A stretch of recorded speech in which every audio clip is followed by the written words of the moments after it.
Hey guys, welcome to 2023, and this is TerrorPUP, and I got a brand new board. This is an x86 Celeron single board computer, the ZimaBoard, the world's first hackable computer.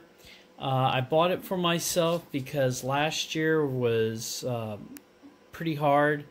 Been working on a project for work that's just been really intense, so I wanted to treat myself, and I decided to go ahead and get this. Could have gotten a Nook, but I wanted to try something out. So this is the 8 gig 32 gig of eMCC, sorry. When I say 8 gigs, I mean 8 gigs of RAM, 32 gigs of memory. And we'll unbox it here in a second. And I saw this. This was a recommendation from Amazon. They also recommended a power supply, which I'm returning because, shock, the ZimaBoard actually came with a power supply. So I wanted to get this because it's always nice with these small board computers to have memory. The case itself is kind of unique, so you're going to kind of get a preview to two things. So let's go ahead and unbox this. Alright, so I have to admit, I was very impressed with the packaging. The box that you guys saw came in a bigger box with the power supply next to it, and this is the power supply. I've already connected the US plug up to it. It came with 3 different style plugs. I'm not going to try to be an expert and say which one's which, but like I said, I got the board hooked up. First impression is it looks very nice. Very well done. This is the front of the board. We have 2 SATA ports and a power port that is going to work with this adapter. Okay, our power will come off of that, and there's our data. And this will plug into the drive itself. Okay, nice metal heat sink on top, so to dissipate the heat. This does have a Celeron processor in it, and it's supposed to give me up to 4 cores, I believe it is. So I'll get the specs here made. This is from IceWhale, and they're the ones that designed and made the board. So I heard about it last year. There was a video where a gentleman was showing Casa iOS, which, if you don't know what that is, it's a nice little OS that allows you to run Docker containers, and it has a very nice web app where you can go through and select it. In fact, I do believe when we boot this thing up, it will have that. So on this side of the board, we have a PCIe 2 expansion port, okay, and that'll allow us to hook up, like if we wanted to hook up additional storage. There are video cards out there that I found last night when I was looking that we could plug into that. So, okay, on the back side, mini display port, 2 1 gig Ethernet adapters, and power. And then on this side, back over here somewhere, is supposed to be the power indicator, and then the bottom is plastic. I'm a little bit upset with myself. I already scratched the bottom. It's got the logo. As you can see through the plastic, there is a battery, so this thing has a real clock on it, which is going to be pretty awesome to play with. And we'll get it hooked up here in a second. So again, this right here, when we do hook it up, this side here will go into, and sorry for, should really take autofocus off, but this is going to go into the SATA into the power. Okay. Okay, so this is the ORICO 325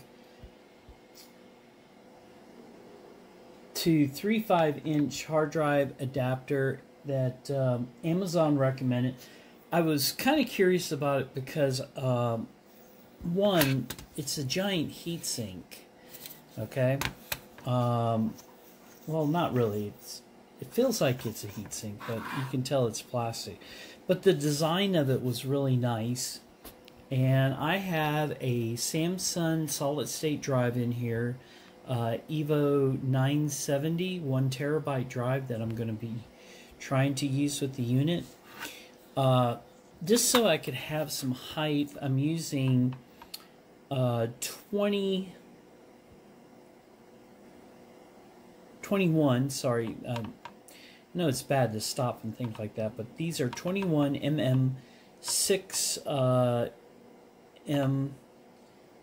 6 millimeter standoffs, and the reason I did that was I wanted to have a little bit of height off the ground so that you know, I can dissipate heat. I might later, if this thing is putting off some heat, go ahead and use a USB fan. I have one that I can recommend, and then you know, I can show you guys that later. But this is going to be very nice. I'm going to hook up the connectors, and I want to show you how well this thing sits on top. Okay, so give me a second there. Alright, so here's the ZimaBoard. We have our SATA connector with power going back into the small board itself. There's an additional, like I said, SATA port over here. And I assume you could, if you use the PCI adapter holder, you can use it. But the board itself sitting on top of this is just, it's like they were meant for each other. Okay, and again, just very impressed with the overall design. So here in a little bit, I'm going to go ahead and hook it up, and we'll get it running. But thank you, Amazon. Normally, I don't like your recommendations because some stuff just doesn't make sense. The power supply, I could see why you are recommending that, but no, this case is very nice. I might order it for other drives so I can use it. Especially, I still kind of like the standoffs off of this. This is going to make it really nice, like it's up and supported. The one thing I do have to compliment IceWhale on is the aesthetics of the board itself. It's really nice. I mean, this does not look like your standard boards, okay? And with it being an x86, okay, you could run a multiple of OSs on it. I'm thinking about running pfSense on this, just because right now I'm running pfSense on a Lenovo that a friend gave me, and it would be nice to see if I could get my footprint down, because, you know, the power supply for this is, whoops, don't mean to move the camera around. It's a 12 volt, so if I can get rid of another, you know, 100 watt computer for something like this, we'll gladly do that. So we will hook it up here in a minute.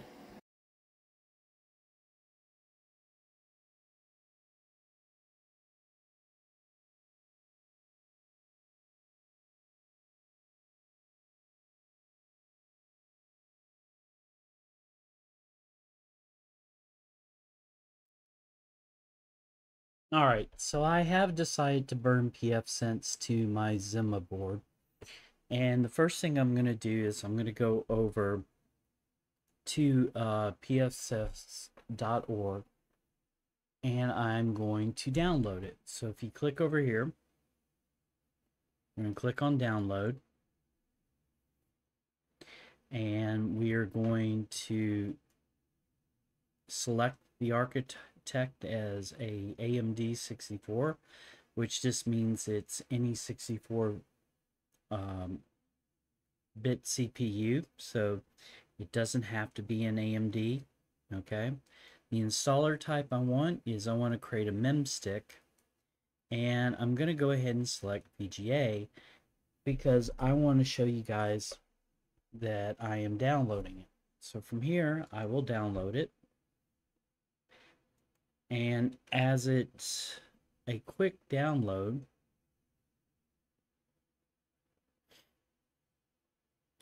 only take a second, you can subscribe to their newsletter and you can get updates. You could also be daring and try one of their daily snapshots, and there is a discussion forum.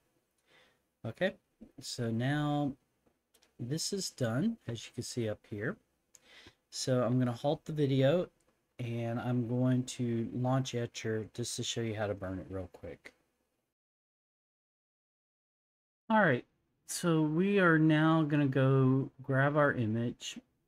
Just to be safe, I've decompressed it. It was in a gzip format.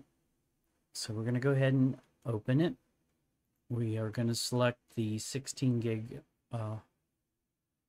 USB flash drive that I bought from Micro Center. And we're going to...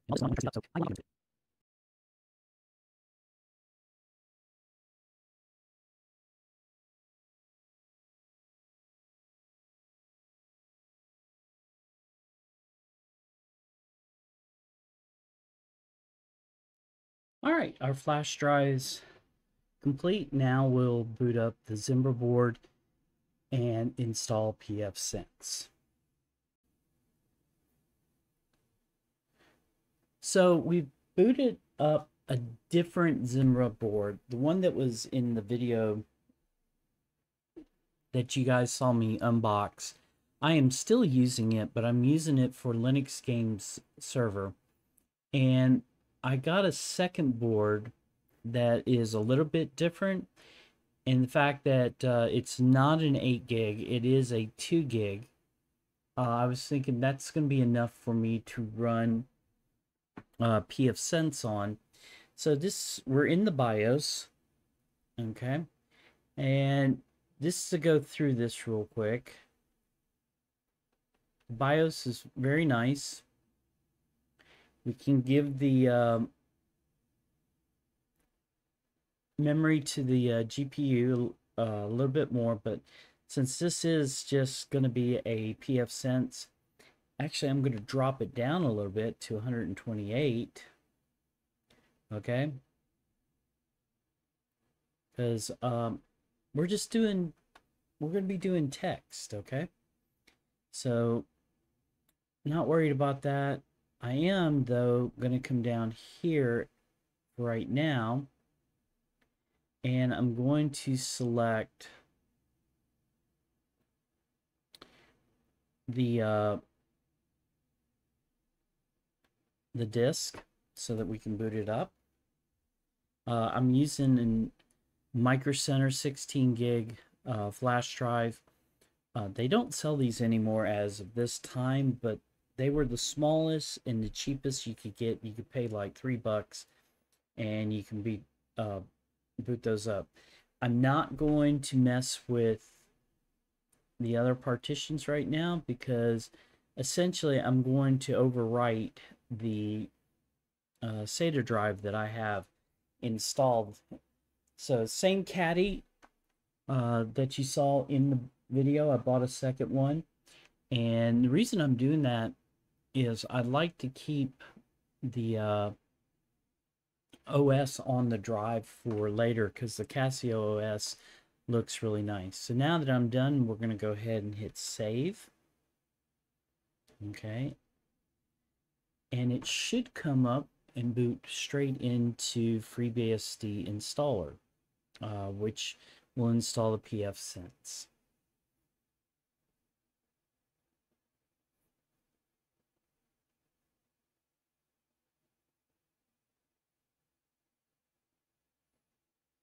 And there we go. This is the installer. So we'll go ahead and press 1.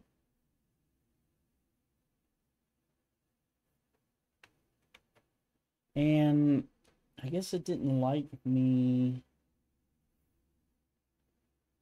Oh, it exited out of the menu, so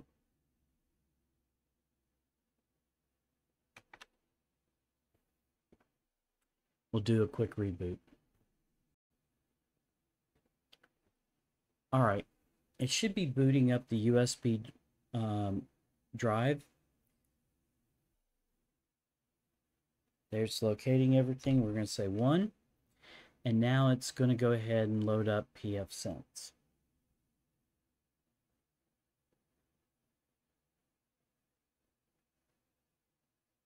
pfSense is a great firewall for home use. You could also, well, we were using it at one of the companies I worked at, and we actually had an IPsec tunnel between the two devices. We were running 2 exact pfSenses, so we'll go ahead and accept the license. We're going to do install, okay, and guide it root on FS or UFS disk or manual. Let's do the guided. Let's see what happens with ZFS. So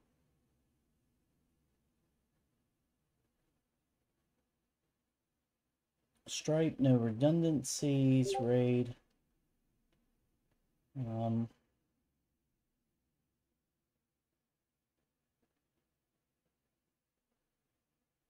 Okay, there's our SATA drive, and that's what I want to use. I don't want to use anything else. We'll come back and hit OK. No, it's still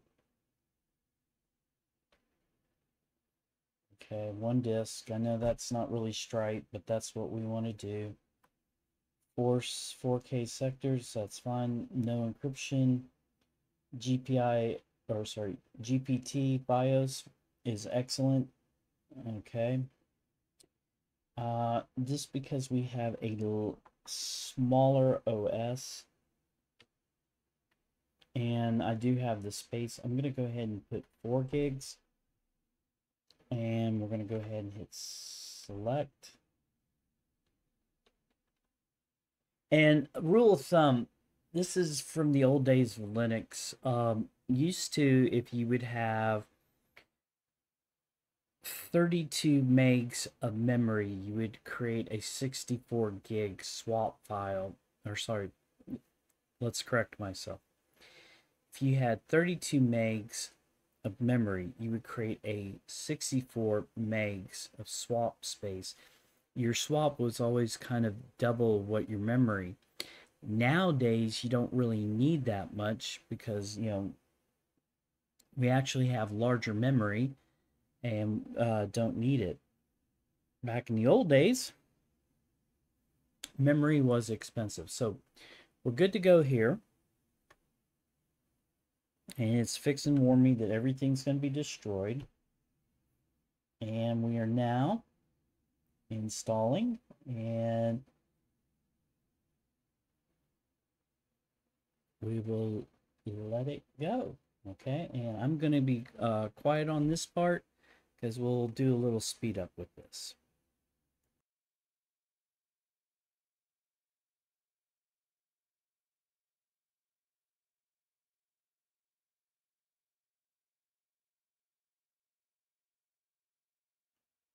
Wow, not really needing to speed it up. We're going to reboot it.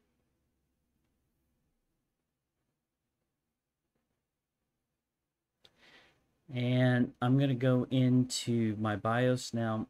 one more time just so that I can make sure that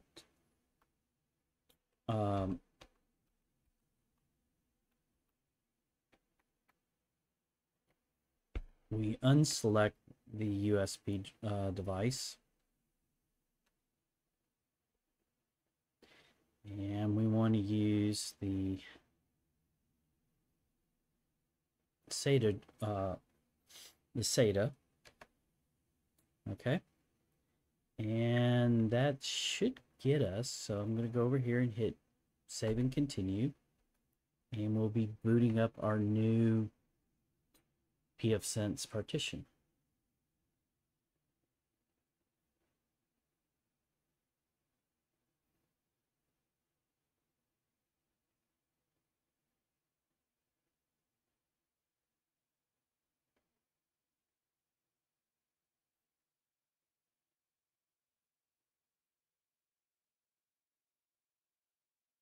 And this is 2.7, which is the latest.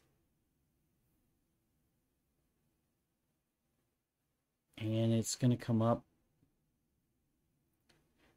and it's going to be configuring my devices.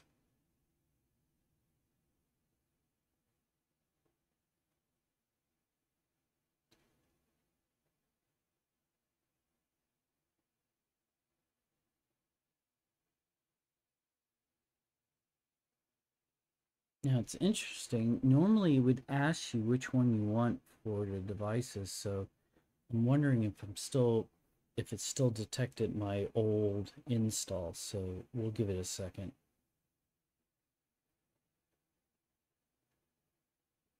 I was running pfSense on this before. It was 2.6. Like I said, the 2.7's been out for a little while.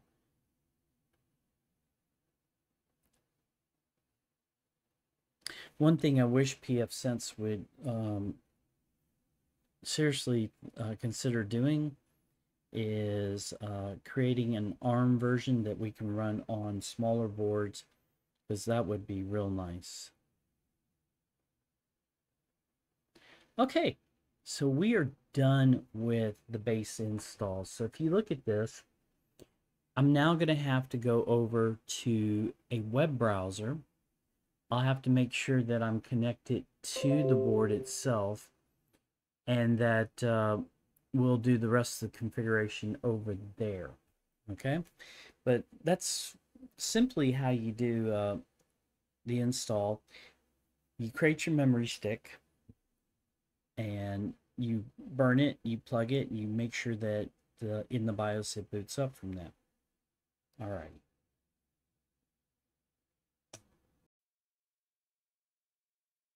All right, a couple things before we go to the web page.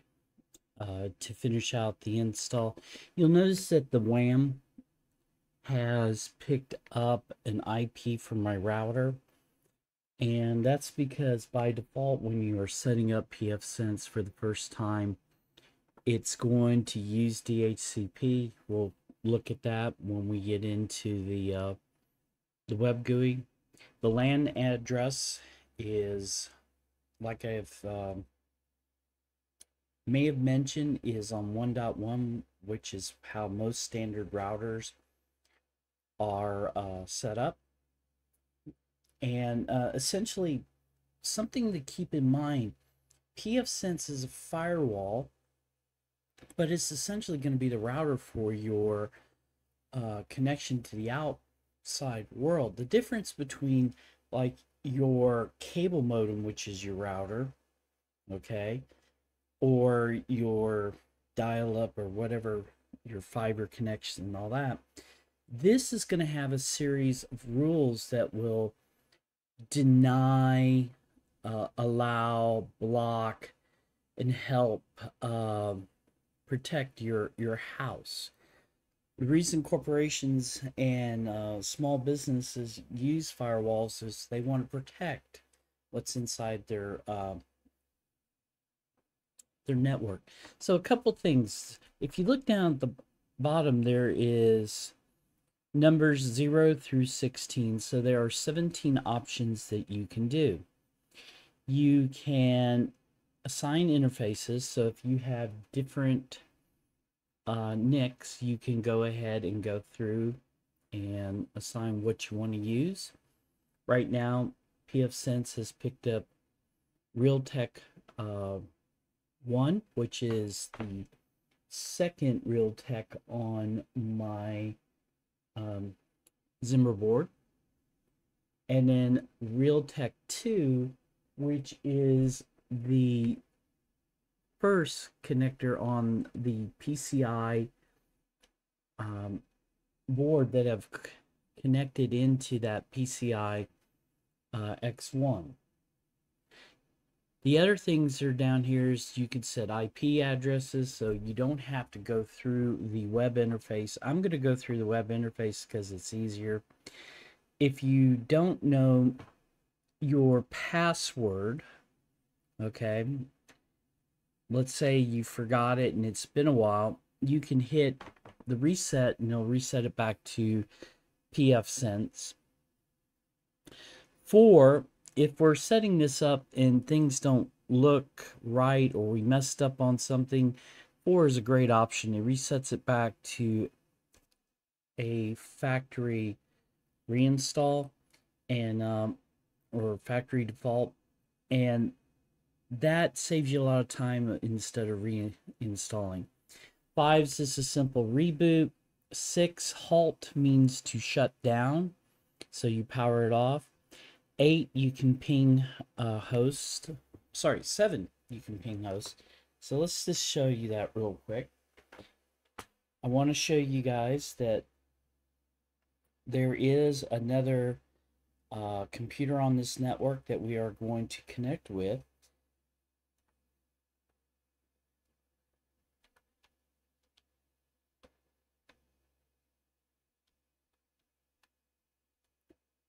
And this is the desktop that is connected, and for some odd reason it's not pinging it.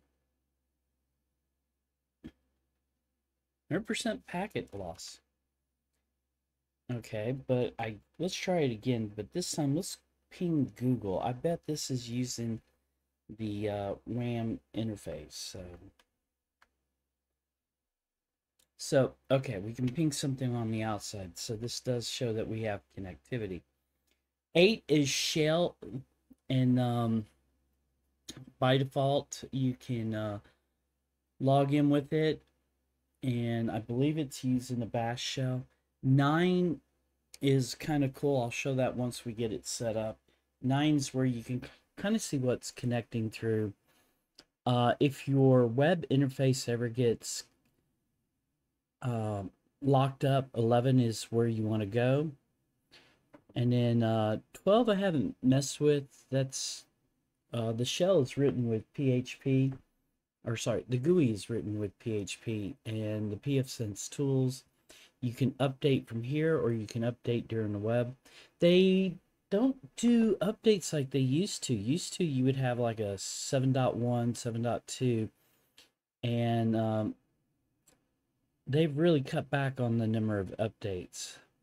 And then the last thing we're going to do, just so that if we need to get into it, is I'm going to go ahead and enable the secure shell so that we can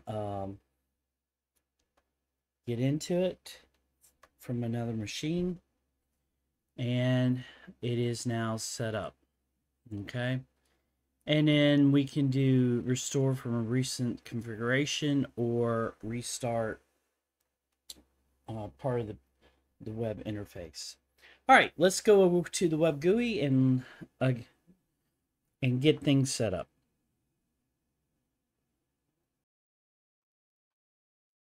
All right, for the next portion, you need to use your favorite browser. For this one, I am going to be using Chrome, just because, you know, it's either Edge or Chrome, or if you're on a Unix environment, it might be Firefox. But For this next part, we're going to go through this and we're going to go step by step. So the first thing you're going to notice is you're going to get this nice little warning. That's because it's trying to connect on port 443 using HTTPS, and there's not a valid cert. So anytime you are going to a site on the outside world and you get that, I would be a little bit precautious. Okay, but since I know where I'm going to go ahead and hit advance and say proceed. Now, again, admin is the web account. pfSense is the password, and it's going to ask you to change it. Now, one of the things I did off camera, and if you guys need to know how to do it, I can do a quick little video later. But to save time, I went ahead and already changed my Ethernet connection to point to 192.168.1.2 because the firewall is on 1.1. We want them to be in the same what some people call subnet, other people call VLANs, but we want them to be in the same IP range. So next, we're going to hit next. And you can buy support, and you can click there to learn it. Right now, we're not going to worry about that. All right, so I'm going to change the name of this to, okay, give it any host name you want. I'm going to also set a domain, and I'm going to use real quick some Comcast DNS servers. I could use Google. You know what? Let's put Google down here. All right. And now I'm going to go ahead and set my time zone. And I am in America. I would do the -5, but because of time change, it's actually better for me to use America and New York. That way it understands that, like right now, it's daylight savings time, and come in November, it will be back to standard time. Okay. Quick bit of trivia. Believe it or not, daylight savings time during World War II was called wartime. So this hasn't always been around. They actually used it during World War II to save millions of gallons of oil because having that extra hour actually saved money. So let's go ahead and hit next. All right, so now I'm going to go ahead and use a static IP address. And one of the things I'm going to do is I'm using believe it or not, I'm going to be using a Class A private network. So private networks are IPs that you can use and you don't have to worry about paying companies money for them or accidentally using something that someone else is using. But there are 3 types of IP ranges. There's a Class A, which has the largest number of IPs you can use. These are normally cut down into the to Class Bs and Class Cs, but a Class A, usually their private network is 10. So I'm going to go ahead and set this to this IP address. This IP address is private, and only I can use it behind my router. Okay, so you know, that's one of the reasons I'm using this.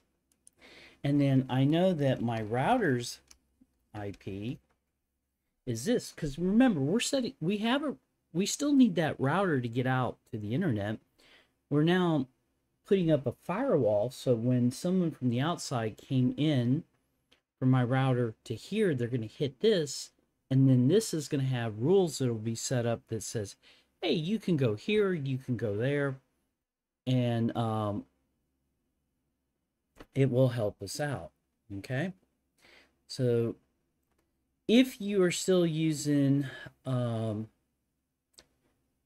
dial up you can put your PPOE down here or your TTPS connections down here, but most people nowadays with cable modems and fibers are not using it. If you are using dynamic DNS, you can put a host name up here, and if you were on DHCP, it will register it. But right now we're not using that, so we're just going to hit next. Now, I've probably said this, I'm going to say it one more time. Any router that you buy from a store is going to come with 192.168.1.1, and this is the private network for Class C IP range. Now, as long as it's 192.168, you can pick any range you want. And one of the things I'm going to do, just so that I know what my hosts are, I'm going to change this to 107. And later on, I got some other gear I'm going to be setting up behind this. I have two routers from Banana Pi. One of them is a wireless router that I'm going to hook up, and another one's just another router, and I'm going to have them all on this little private network. So right now, when people see me coming out, they're not going to see me on my firewall. They're going to see me on my router's address, because we're using the router to go out. So whatever my router's IP address, that's what we'll use. Okay. Now I'm going to go ahead and change my password.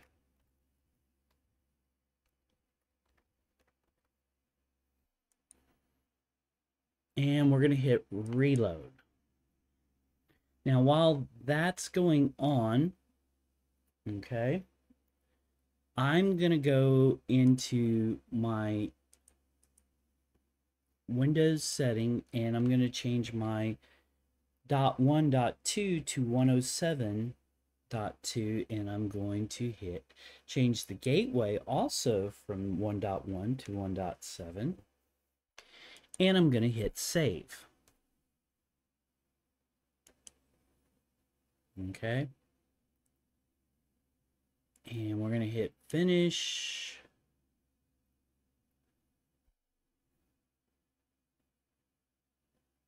And okay. I'm going to open up a new tab. See how it's spinning there?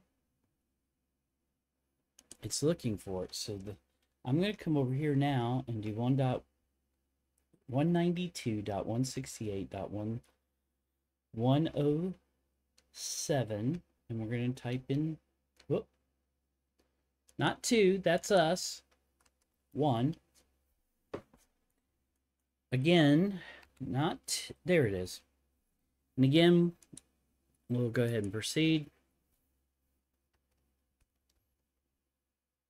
And now we'll use the new password.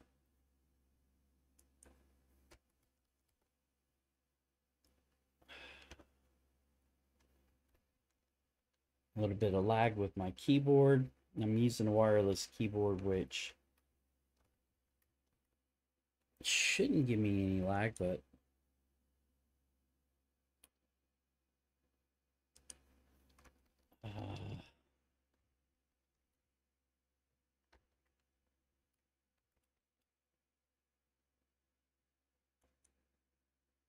All right, so we're in.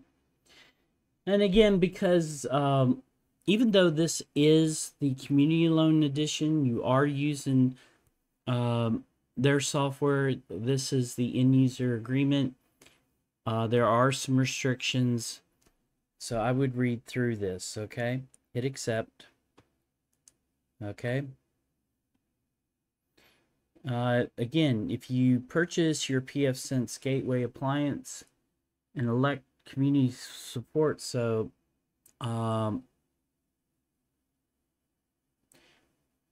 interesting why I've never seen that, but okay. Well, this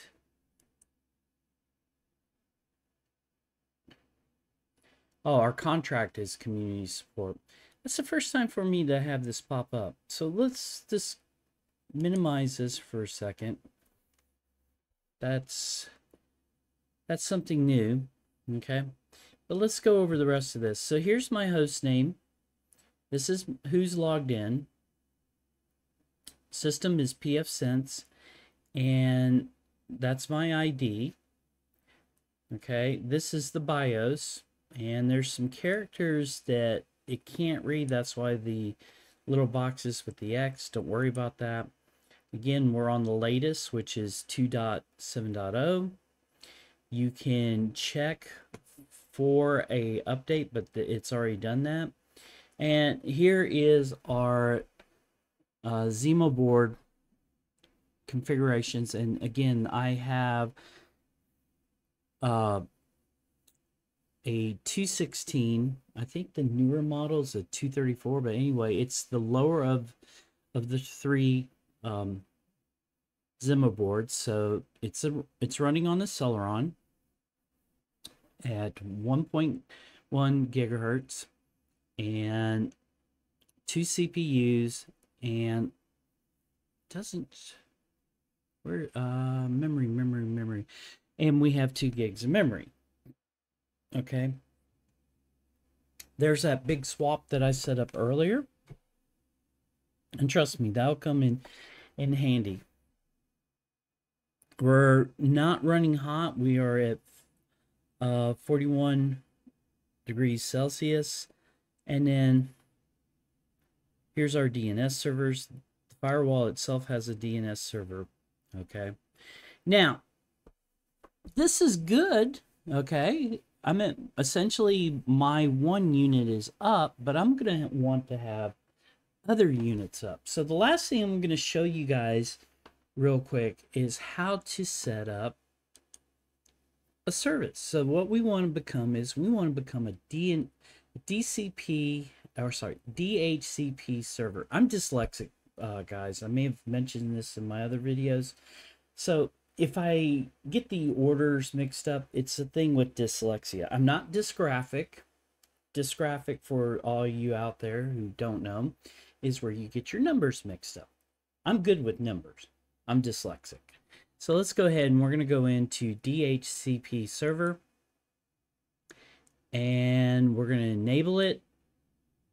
And I want to come down here. Now look at this range that it opened up. So technically it's already turned this on for us, which is great, but I want to define my range to be a little bit more. Okay. So the first thing I'm going to do is I'm going to change this to 100, and I'm going to come over here and I'm going to change this to 164. Okay. And we're going to tell it to allow. And if you have a Win server or another DNS server in your house, okay, or your home lab, you can put it here. So one of the things I'm going to say right now is this: I'm going to keep using that Google IP. I'm going to use one of my telco IPs. Okay. Down here, I don't need any of this stuff. Our gateway that we want this to come through is the 192.107.1. Domain search, we're going to our domain name. Let's go ahead and put our domain name back in here. And this is good because when you have servers, okay, or other workstations, and you have your search on field and it sees that, it will actually go out there and say, hey, we can talk to these guys. They're part of our network. And then if there's something that's in like an unknown group, they will show up as unknown. All right. Dynamic DNS, I'm not going to use that right now. MAC address control. This is beautiful because you can actually, if you enable this, you actually can go in there and let's say, remember the Banana Pi R3, that's the wireless router that I'm trying to get set up. When I get it set up on this network, I'm going to want to have all my devices locked down by MAC addresses. Why? So that if my neighbors figure out my password, they're not going to get on to my network. So this is a great feature. I can set up a time server, okay? But for right now, we won't worry about that. TFTP, this is great if I'm trying to you know, I want to say kickstart, but that's, well, actually it was kickstart. So yeah, if I was going to kickstart a server, I could do that. Network booting, and which is boot P, and things like that. You can set this up, but that's enough. Okay, and I should be able to save it now. Okay. And all right, so let's do this real quick. I am actually going to pause the recording because I just want to plug up another device real quick. I want to plug up another switch real quick, and I just want to show you that DHCP is working. So we'll be right back. All right. So once we get everything down here, and I went ahead and grabbed a 16 ports Cisco small business switch, and I've now got the ZimaBoard plugged into port 16 on it.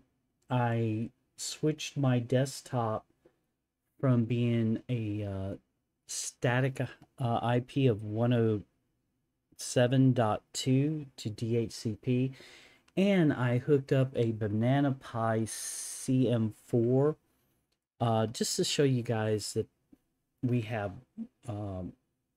multiple devices now on my little small network. Hit save, come up here and hit reload services, and then you can get to your statistics two ways. You can go up to status and click on DHCP leases, or you can use this button, which will take you right there, which is related status, and voila. My desktop is on 101, sorry, on 100, and my CM4, which is on the IO board, is on 101. Their MAC addresses are here, okay? I can do some other actions, like from now on, if I want to make sure that this is a static mapping for my CM4, I can do that, and I'll just put here, okay? And we'll leave all this, and we'll hit save. Okay, we're going to apply the change, and then let's go down here real quick back to our another page. So you see this now where it's a DHCP static mapping. So from now on, okay, every time I'm looking for this, my CM4 board, because, you know, let's say it's headless and I want to get through it through SSH. I can look for it from here. Okay. I'm going to restart my services real quick, because I'm hoping down below it'll show me the IP address.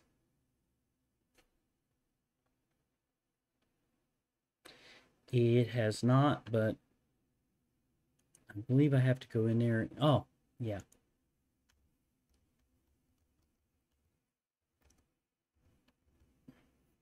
And I'm actually going to give this a different IP address, because guess what?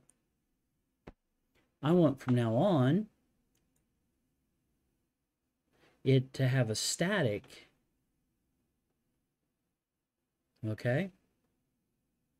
And if I come back over to my leasing, okay, there's the sticky bit. We call this a sticky bit, or a static IP. Now, one of the things I'm going to do real quick is I'm going to, let's do a clear all real quick. Let's do a restart. Voila, look at that. So there's my banana board. It's now on 99. Okay. And my, well, my Windows machine should be here, but let's just do a quick back here and then back here. Well, it's still up and running, but anyway. So the last thing I want to show you, and we're going to end this video, is there are other things you can add to the main menu. So if you click on the logo, and it'll take it a second to load up, you can add other things to the dashboard. Just keep in mind, the more you add to it, the more memory you're going to use. Okay, so a couple things I've added just to kind of show off is these are the current services that are running. Okay, so there's our DHCP. I'm monitoring the router if it ever goes down. I'm getting statistics of what's coming in, and I'm just getting a visual of the traffic. Now, one thing I did make a mistake when I was filming this. I told you guys I was using a 500 gig SSD. I'm actually using a 120 SSD, still from Micro Center, still their Inland brand. And it's still in that the tray that you guys saw. I actually bought a second tray. The 120 was still new, and I'm like, okay, this will give me enough space that I can keep statistics and things like that. But well, guys, this is it. Sorry it took a while. But this is how to set up pfSense on the ZimaBoard. And so far, I am really enjoying it. I'm just going to do a couple things while off camera. So, as usual, this is TerrorPUP. Until next time, peace.